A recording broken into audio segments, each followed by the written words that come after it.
I do want to talk about this idea of capitalizing, this question that you brought up, capitalizing on suffering, right?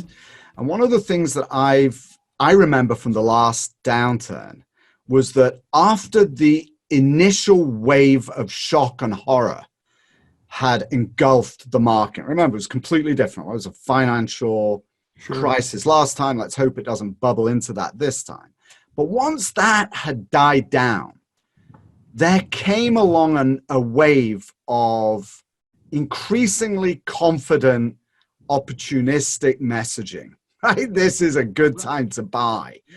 And I'm already beginning to see that, right, in commercial real estate.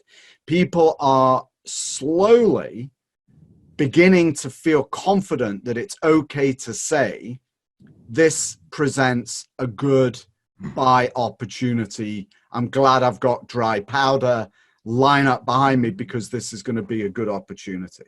So how do you, if that is your point of view, and that is what you want to put forward, right, that you do have this point of view, how do you articulate that?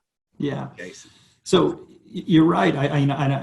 Anyone who tells me that they know with certainty that anything is going to be the right thing to do at this point in time, would make me pause and really think about just how sure this individual is with the recommendation. Nobody has a crystal ball, right? So I do think you need to be thoughtful in terms of how you frame that opportunity. So you're right.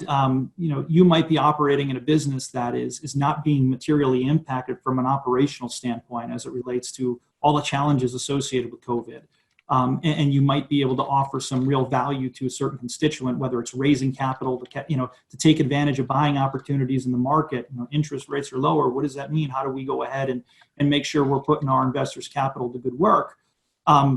So you can still, work to find ways to do that. I think the key here, though, is how you present that information to the marketplace, right? So it's being mindful that there is, significant disruption in the marketplace. We understand, you're going through certain challenges in your own business when you evaluate how to allocate capital or where and why you want to do that. And we know on individuals, for instance, that are using crowdfunding platforms in particular to, build the real estate portfolios. When thinking about an individual versus an institution, there's a big difference there. If I could say, where institutions are dealing with, lots of money and have significantly more experience investing through real estate cycles and economic cycles, you have an individual investor who, is working to put their hard-earned capital to work.